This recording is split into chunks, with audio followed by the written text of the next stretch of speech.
Zisnesia Mandiri.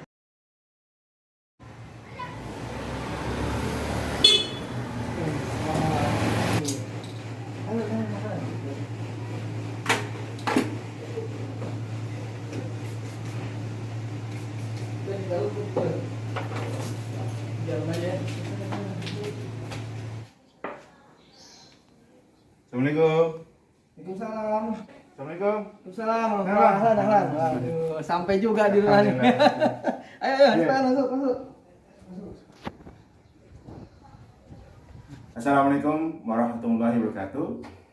Jumpa lagi dengan saya Robi Firmansyah. Alhamdulillah hari ini saya sudah berada di kediaman Bang Hairudin di daerah Depok tepatnya. Kita mau ngobrol-ngobrol nih tentang dysnesia. Dysnesia itu apa? Kita langsung ngobrol aja yuk dengan beliau. Assalamualaikum Bang Hairul. Waalaikumsalam warahmatullahi wabarakatuh. Alhamdulillah. Gimana nih keadaannya? Alhamdulillah sehat. Di tengah pandemi kita harus banyak senyum juga. Masya Allah. Biar nggak stres ya. Luar biasa. Ya, supaya nggak stres, bikin senyum. Gitu. Nah, banyak senyum. Terima kasih nih sebelumnya sudah menyambut kami. Saya pengen ngobrol-ngobrol nih Bang Hairul tentang dysnesia. Ya. Dysnesia itu apa sih? Dysnesia itu lembaga ambil zakat. Secara legalitasnya berbentuk yayasan Dysnesia Mandiri. Dysnesia Mandiri. Oke. Saat ini sih kantor kita di Depok ya, domisilinya di Depok, di Jalan Rawapole 1, nomor 71C, RT 2, RW 2, Kukusan Biji Depok. Untuk lembaga dysnesia ini sudah berjalan berapa lama? Oh ya. Nah, jadi Dysnesia Mandiri ini, lembaga ambil zakat ini yang tadi berbentuk yayasan, aktivitasnya adalah menghimpun dan menyalurkan dana jiswaf ya, zakat, infak, sodako dan wakaf. Itu mulai berdiri tanggal 9 Januari tahun 2019. Ya, kita alhamdulillah akte notarisnya sudah ada, SK Kemenkumham sudah ada, domisili juga sudah ada, dan NPWP juga sudah ada. Rekeningnya pun juga sudah ada, sehingga teman-teman atau para donatur ketika transfer donasi pun sudah bisa langsung ke rekening Dysnesia Mandiri. Alhamdulillah ya, berarti sudah legalitasnya sudah komplit semua ya? Ya, secara lembaga yayasan sudah komplit. Ya. Untuk setahun belakangan ini aktivitas yang sudah dilakukan oleh Dysnesia apa aja kalau boleh tahu? Oke, selama 1 tahun kemarin 2019 ya, kita yang pertama yang kita lakukan adalah kemarin itu karena baru berdiri kita merekrut relawan ya, yang alhamdulillah relawannya sudah sampai se-Indonesia ya. Yang tercatat di kami sekitar 686 orang ya. Secara online, kita sistemnya online, kita rekrut mereka.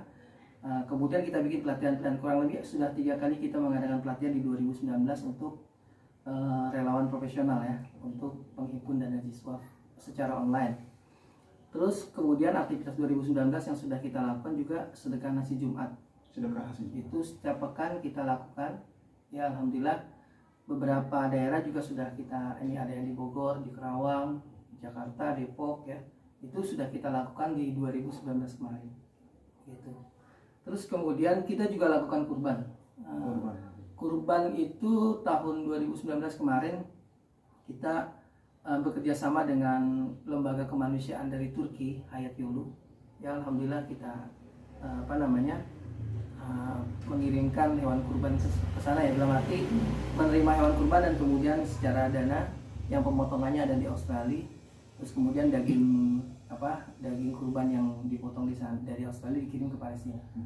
Ya, karena kalau kita beli di Palestina itu harga kambing sangat mahal sekali hewan kurbannya.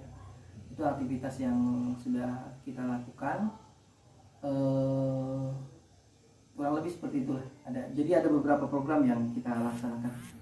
Terutama di tahun 2020 lagi ini ada tambahan program lagi. Baik. Sudah berjalan programnya dan sudah ada relawannya di seluruh Indonesia. Sebelum saya pengen tanya-tanya tentang program lebih lanjut. Ini Bang Hairul kan backgroundnya sebagai pembisnis nih ya. Ya. Nah, kok mau-maunya itu datang terjun ke bidang sosial gitu. Iya. Kan di bidang sosial itu uangnya nggak ada tuh bang, gimana tuh bang? Iya, ya apa namanya? Emang kalau bisnis kita enak orientasinya bisnis Iya. ya kan. Ya, tapi kalau sosial kita juga apa namanya ada banyak lah mana yang kita keluarkan. Tapi saya berpikir begini bahwa kalau bisnis mungkin kita bisa kayak sendiri ya. Iya benar.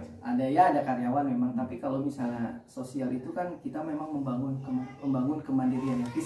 Visi misi atau tentang bisnisnya itu adalah kita hadir ya untuk membangun kemandirian umat ya dari keutamaan jiswaf dan profesionalisme pengelolaan. Jadi kita ingin menyadarkan umat ini kalau bisnis itu ya kita mungkin sendirian ya dan sebagainya. Tapi kalau misalnya jiswaf ini dikelola dengan optimal dengan baik, kita sudah belajar dalam sejarah Islam bahwa satu masyarakat yang pengelolaan jiswafnya baik ya seperti masa Khalifah Umar bin Abdul Aziz itu ketika masa kepemimpinannya itu sampai tidak ada lagi orang yang berhak menerima zakat. Luar biasa. Gitu. Akhirnya kemudian karena penghimpunan dana zakat yang terus bertambah akhirnya didistribusikan ke wilayah lain. Nah ini seharusnya kalau ingin Indonesia baik, Indonesia berubah, Indonesia kemudian menjadi negeri yang makmur, pengelolaan dana jiswaf itu harus secara optimal, profesional dan baik gitu ya. Hadis Nesia hadir dikarenakan tadi penghimpunan dana jiswaf di Indonesia ini masih sangat kecil walaupun penduduknya sudah sangat banyak ya. Mayoritas penduduk muslim dunia itu ada di Indonesia. Nah, saya mau garis bawahi nih Bang Hairul, profesionalisme ya dalam pengumpulan zakat di Indonesia. Nah, cara bisnisnya itu gimana tuh agar profesional dalam pengumpulan dana zakat? Ya, begini kan dalam arti begini kita kalau secara bisnisnya ini membangun dengan sistem online ya. Akuntansinya juga jelas, dana masuk, dana keluar dan sebagainya kita kelola. Terus kemudian asnaf yang memang berhak untuk mendapatkannya juga sangat kita perhatikan program-programnya. Jadi kalau kita lihat misalnya orang banyak sedekah, masjid dan lain sebagainya ada. Terus kemudian kita lihat juga pertumbuhan lembaga-lembaga zakat yang sudah sangat profesional juga seperti yang terdahulu ya kayak rumah zakat, sukses, terus kemudian itu memang patut kita tiru profesionalismenya. Maka kita juga ingin profesionalisme ini kita bangun. Ya. Tadi tujuannya agar jiswaf ini bisa benar-benar terasa manfaatnya, gitu, terasa manfaatnya. Nah, kita ingin juga masyarakat bisa belajar tentang apa itu wakaf, zakat ya kan. Mereka punya kesadaran dan sebagainya kita bangun sehingga kemudian tadi penghimpunan terus kemudian penyaluran secara profesional itu bisa kita lakukan secara efektif dan bagus banget gitu maksudnya. Ya, jadi profesionalismenya mulai dari akuntansi semuanya secara jelas, laporan pertanggungjawaban, orang-orang yang ada di dalamnya. Ya, dan kita nggak bisa kerja sendiri. Ya, kita lihat kalau di lembaga-lembaga lain mungkin mereka punya marketing yang sedikit ya kan.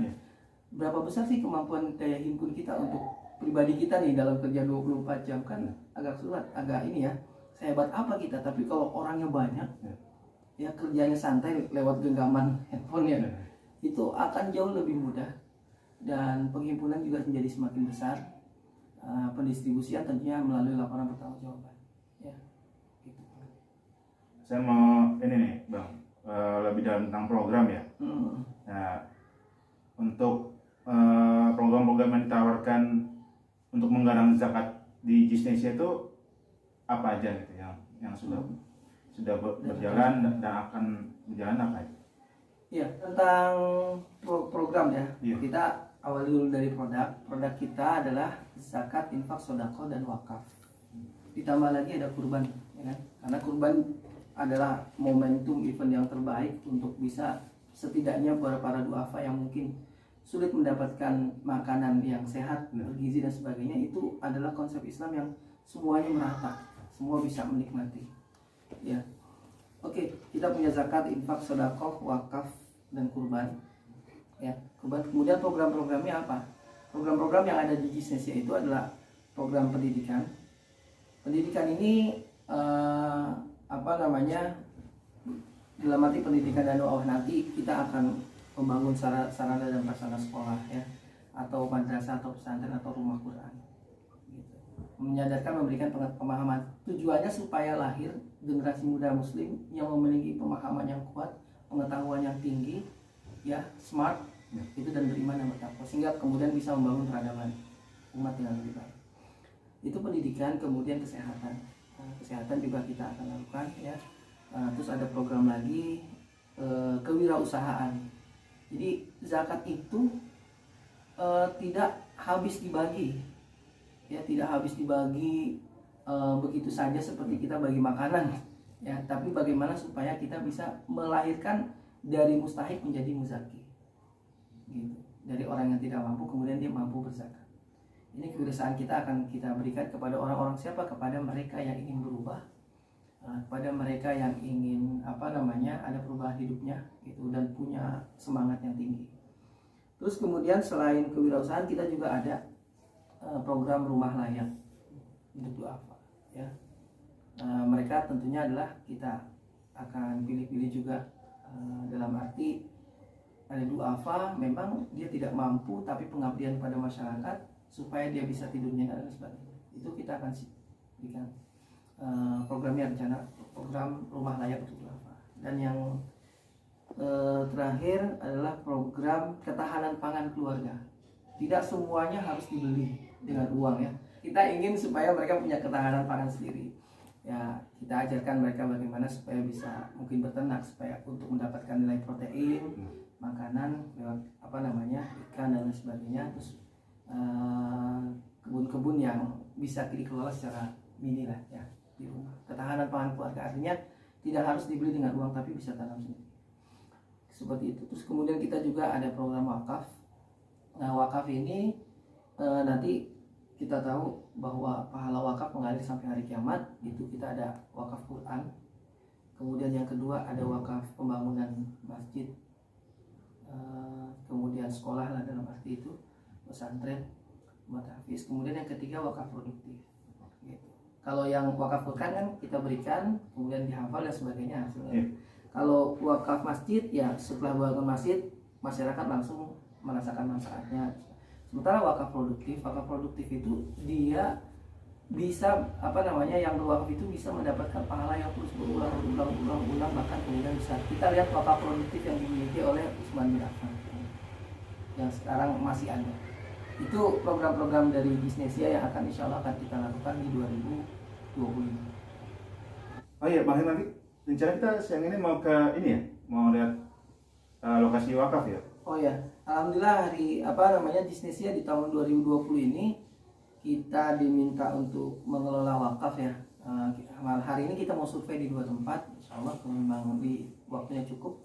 Rencana ke daerah Liang, di sana ada yang mau wakaf tanah yang mau kita jadikan dia sebagai masjid dan rumah tahfiz ya, insya Allah. Gitu.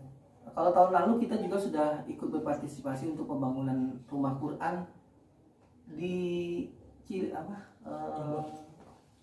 di daerah Setiamekar, Cilengsi juga gitu. Alhamdulillah sudah mulai pembangunan ya. Artinya sudah ada mulai penerimaan murid baru, sekolah Quran dan sebagainya. Tapi itu permohonan proposal dari seorang ustadz kepada Gisnesia, kemudian Gisnesia membantu penggalangannya. Jadi bukan tanah wakaf yang diberikan kepada Gisnesia ya, tapi kita membantu penggalangan dana.